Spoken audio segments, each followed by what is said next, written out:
తెలంగాణ సోదర సోదరిమణులకు పొన్నాల లక్ష్మి నమస్కారం. గత 6-7 రోజుల నుంచి దేశమంతా తెలంగాణ ప్రాంతంలో కూడా వర్షాలు, నదుల ప్రవాహాలు, ప్రాజెక్టుల స్థితిగతులు ఇవి ప్రత్యేకంగా ఈరోజు విశ్లేషించుకోవాల్సిన అవసరం. గోదావరి నీటిని సద్వినియోగం చేసుకోవడానికే వందలాది టీఎంసీలు సముద్రం పాలవుతున్న నేపథ్యంలో తెలంగాణ గడ్డ ఎత్తైన గడ్డ, భూగర్భ జలం తక్కువ ఉన్నది, వర్షపాతం తక్కువ ఉన్నది, వ్యవసాయం ప్రజానీకం సుమారు 70% వ్యవసాయం మీద ఆధారపడి ఉన్న నగ్న సత్యం.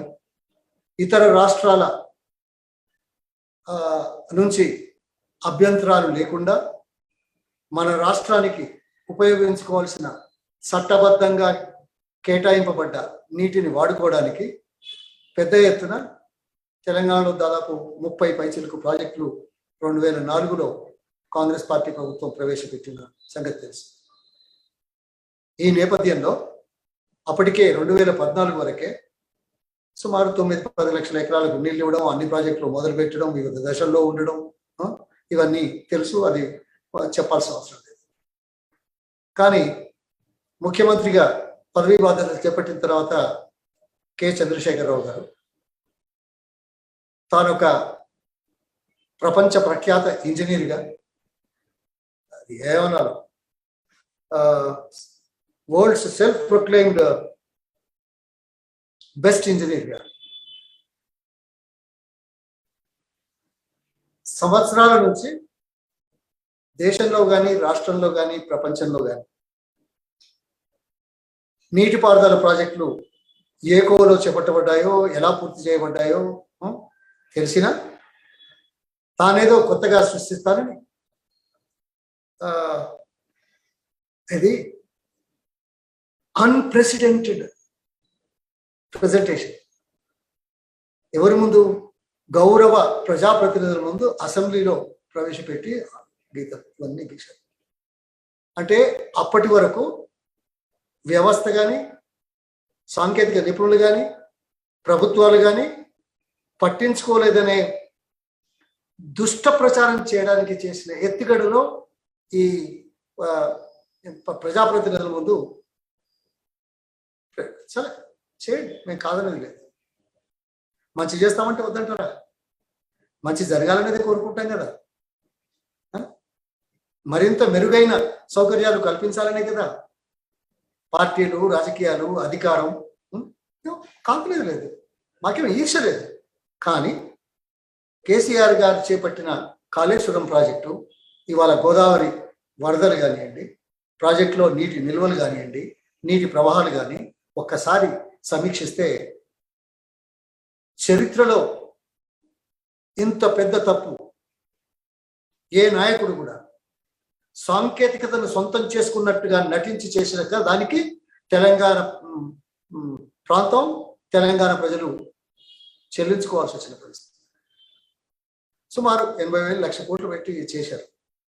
ఇప్పటి వరకు 3 సంవత్సరాల నుంచి నీటి ప్రవాహాలు ఉన్నా కాళేశ్వరం ప్రాజెక్టు నుంచి ఒక్క చుక్క నీరు కానీ, ఆయన గంభీరంగా మొదలు 18 లక్షలు చెప్పిన ఎకరాలు కానీ, మిగతా ప్రాజెక్టులకు అనుసంధానం చేస్తే 36 లక్షల ఎకరాల కన్నా మాట కానీ, ఒక్క ఎకరానికి కూడా నీరు ఇవ్వలేని వాస్తవాన్ని మరొక్కసారి గుర్తు చేస్తాను. ఇప్పటికే నేను దాదాపు 15-16 ఎపిసోడ్స్ ఉన్నాయి. ఇది అక్కస్తో కథ చెప్పేది.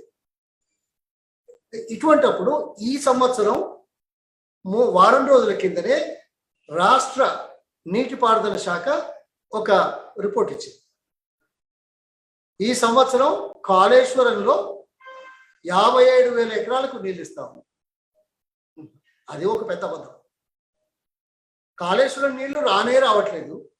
ఎల్లంపల్లిలో ఉన్న 110 టీఎంసీలు వాడుకోవడమే లేదు. ఎల్లంపల్లి దాటిపోయి కిందికి పోతున్న నీళ్ల సంగతి మనం పరిగణలోకి తీసుకోనే లేకపోతున్నాము.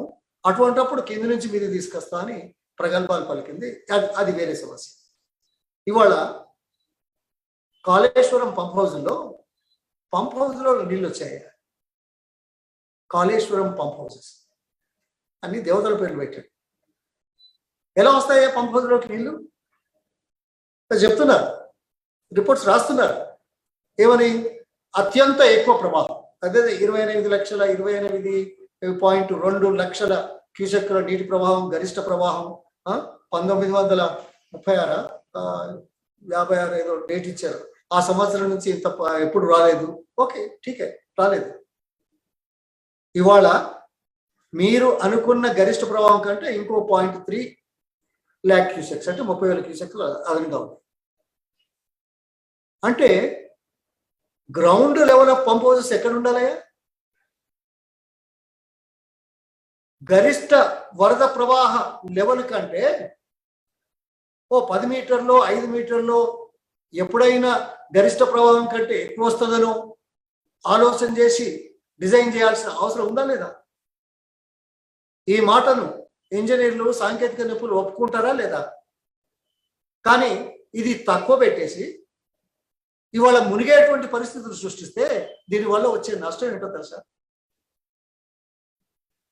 మొదలే ఒక చుక్క వాడుకోలేని పరిస్థితి, 1 ఎకరానికి నీళ్లు ఇవ్వలేని పరిస్థితి, 1,00,000 కోట్ల వ్యయం చేసిన ప్రాజెక్టు, ఆ తర్వాత మళ్ళీ ఇప్పుడు నష్టం. ట్రయల్ రన్స్ అన్నా లేకుంటే ప్రచారం చేసుకోవడానికి మోసం చేసి నీళ్ళు ఇస్తున్నామని చెప్పినా వేలాది కోట్ల రూపాయల కరెంటు ఛార్జీలు ప్రజల మీద భారం పడ్డదే కదా ఈ 3 సంవత్సరాలు. చరిత్రలో మళ్ళీ ఎప్పుడు మనం ఇవ్వలేం కదా. పర్యాటక కేంద్రాలుగా దేవతల పేర్ల మీద చూసి సంతోషపడాల్సిందే కదా. ఇది ఈనాటి పరిస్థితి. ఇది ఎట్లాగండి? చాలా తొందరగా చేసినావు అని చెప్తున్నారు. టీవీలలో చూస్తూ ఉంటే ఆయన భక్తులు కొంతమంది చాలా మాట్లాడుతున్నారు, చాలా మాట్లాడుతున్నారు. 18 ప్రాణహిత చేవేళ్ల నుంచి 16,40,000 కాంగ్రెస్ పార్టీ ప్రభుత్వం ప్రతిపాదిస్తే నువ్వు 18 లక్షలు అన్నావా? ఇంకా మిగతా ప్రాజెక్టులకు నీళ్లు తోడిస్తే 36 లక్షలు అన్నావా? ఇవాళ వర్షాకాలంలో రాష్ట్ర ప్రభుత్వం ఎన్ని ఎకరాలకు నీళ్ళు ఇస్తున్నదో నీటిపారుదల శాఖ ప్రకటించింది కదా. 39 లక్షలు ఉంది. దాంట్లో మళ్ళీ బావుల కింద వచ్చేది యాడ్ చేస్తే ఎన్ని లక్షల ఎకరాలు అవుతుందో తర్వాత మాట్లాడదాం. ఇప్పుడు ఇచ్చే ప్రాజెక్టులలో ఈయన కట్టిన ఏ ప్రాజెక్టు నుంచైనా 1 ఎకరానికి నీళ్ళు ఇచ్చే పరిస్థితి ఉందా? లేదే. ఈయన ప్రవేశపెట్టింది ఏంటి? తుపాకుల గూడెం అక్కడి నుంచి కింద నుంచి తీసుకొచ్చి మీద కట్టాడు. ఏదో 2-3 నెలలు అయింది. మళ్ళీ దేవతల పేరు పెట్టారు సమ్మక్క. ఆ ఏరియా సమ్మక్కదే కాబట్టి చాలా సంతోషం, నేను కాదని లేదు. కానీ అక్కడ ఆ ప్రాజెక్టు కట్టడం వల్ల దాదాపు 25 టీఎంసీల నీళ్లు కింద నిల్వ చేసుకొని సంవత్సరం అంతా వాడుకునేటువంటి పరిస్థితి దేవాదుల ద్వారా ఉన్నది. 7 టీఎంసీలకు కుదించి ఇప్పుడు కూడా సంవత్సరం అంతా చేయొచ్చు, కానీ 7 టీఎంసీలే వాడుకోవచ్చు నీళ్లు తగ్గితే. వర్షాకాలం తర్వాత నీళ్లు తగ్గుతాయి కదా.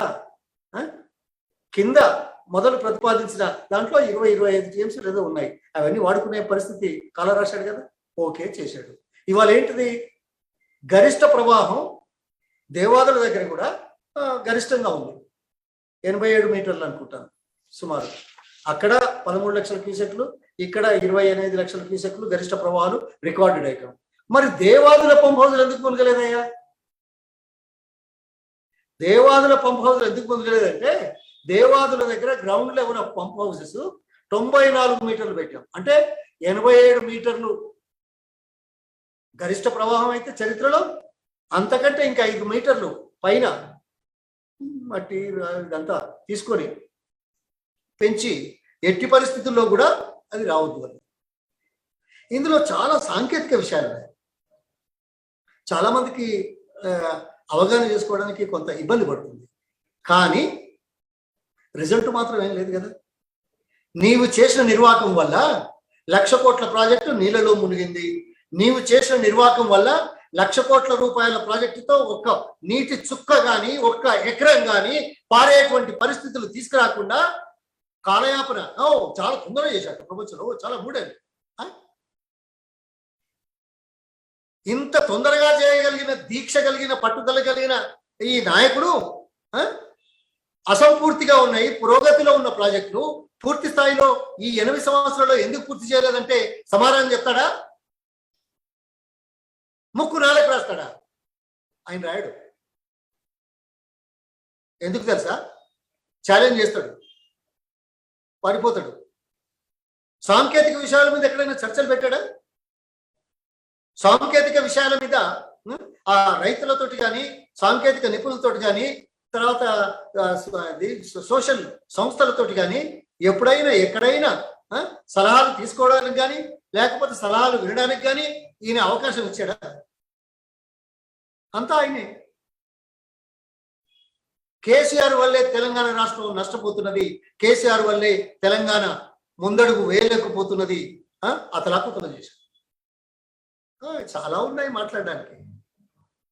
ఈ తొందర చేయాలన్నట ఒక కారణం, ఒక్కటే కారణం చెప్తాం, చాలా ఉన్నాయి.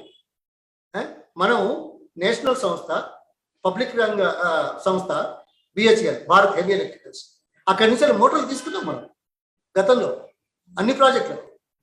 ఈయన ఏమైంది? ఇంపోర్టెడ్ తెచ్చాడు. దీనిలో మర్మమేందో తెలియదా?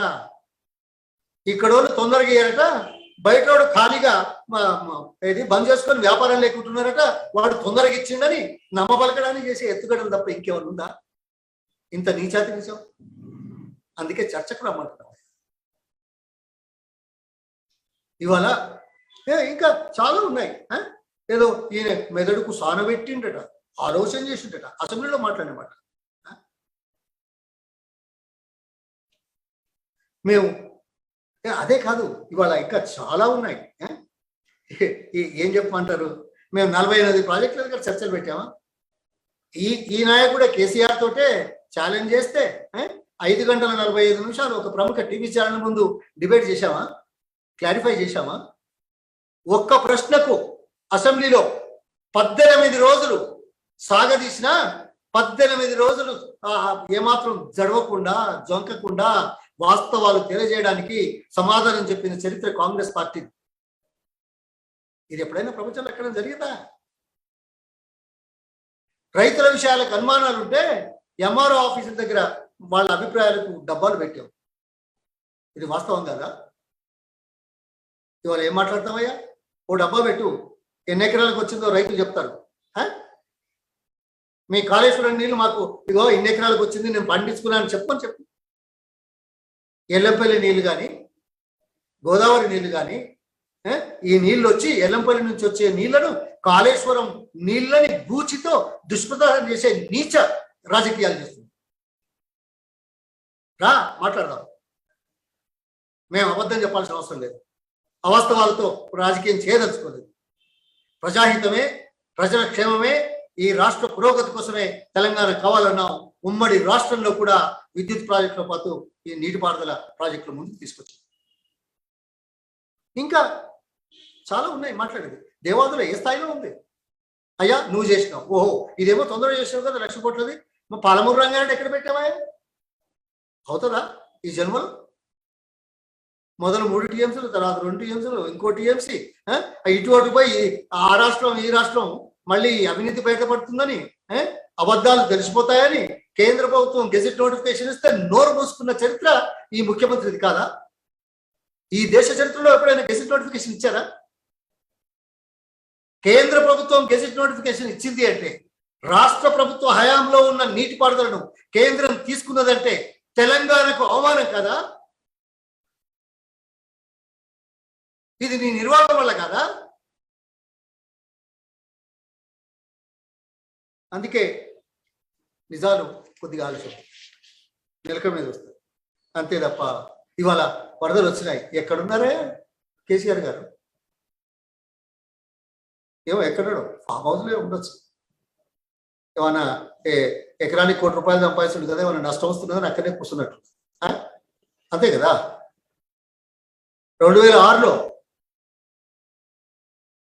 గోదావరి వరదలు వస్తే రాజశేఖర రెడ్డి గారు హడావిడిగా రమ్మంటే నేను ఆయన హెలికాప్టర్లో పోయి అక్కడే దించిపోయాడు. ఇదంతా చూసుకోవాలి పాపం. ఇప్పుడు మా మంత్రి, ఇన్ఛార్జ్ మంత్రి ఆవిడ కూడా అక్కడే ఉండింది. 8 రోజులు ఆ రోజుల్లో కమ్యూనికేషన్ లేదు, సెల్ ఫోన్లు సరిగ్గా లేవు, వాట్సాప్ లేదు. వాకీ టాకీలు ఎంఆర్ఓలకు అందరికీ ఇచ్చి గంటకు మాట్లాడుతూ ప్రాణాలు రక్షించడమే కాకుండా ఆహారం సరఫరా చేసి ఎక్కడికైతే రీచ్ కామో హెలికాప్టర్లలో ఆహారం ప్యాకెట్స్ కింద వచ్చాం. నేను కట్టుబట్టలతో పోతే అన్నాను, ఏమన్నా ఏం రాజశేఖర రెడ్డి గారు నన్ను ఊరికే రమ్మన్నారు, నేను కట్టుబట్టలతో వచ్చాను, ముందే అరగంట ముందు చెప్పారు అంటే నేను ఎట్లా అంటే నీకేం ప్రాబ్లం లేదులే, మీరు వెళ్ళిపోతున్నారు మరి నన్నేం చేయమంటారు అంటే, ఒకవేళ వరదలు హైదరాబాద్ దాకా వచ్చినా నువ్వు ఈదుకుంటూ వస్తావులే, నాకు బాగా తెలుసు, నాకు నమ్మకం ఉంది, ఇక్కడే ఉండు, అవసరమైతే బట్టలు తెప్పించుకో, కానీ కదలకూడదు అన్నాడు. ఈ మాటలు నా కోసం కాదు చెప్పేది, లేకుంటే రాజశేఖర రెడ్డి గొప్పతనం గురించి అనుకోవడం ఒకటైనా, బాధపడే ప్రజానీకానికి వాళ్ళ మీద ఉన్న శ్రద్ధ ప్రభుత్వం రాజకీయ నాయకులు చేయాల్సిన బాధ్యతను గుర్తించినాడని చెప్పడానికే చెప్తున్నాం, కానీ మాకు పేరు కోసం కాదు. నువ్వు పేరు తెచ్చుకుంటావు, ఈ పుటో మాట ఆ పుటో మాట ఆ పుటో మాట, ఆఖరికి పోతే ఎక్కడి దగ్గరనే ఉంటుంది అంటారు, ఏ చెప్పా ఏదో అంటారు. నాకు రావు, ఎందుకంటే 70,000 పుస్తకాలు చదవలేదు. అందుకోసం కేసీఆర్ గారు ప్రజలకు క్షమాపణ చెప్పాల్సిన అవసరం ఉంది, ప్రజలకు ఇవన్నీ తెలియజేయాల్సిన అవసరం ఉంది. నీ నిజ స్వరూపం బయటపడుతున్నది, ఇదివరకే తెలుసు మాలాంటి వాళ్లకు, ప్రజలకు ఇప్పుడు బయటపడుతున్నది. సరే నమ్ముతారు, మంచి చేస్తాడేమో. చాలు చాలు కట్టిపెట్టు, నీ శేష జీవితం చెర్లపల్లి జైల్లోనే మొదటి నుంచి చెప్తుంది, దాంట్లో మాత్రం ఏ తేడా రాదు. ధన్యవాదాలు.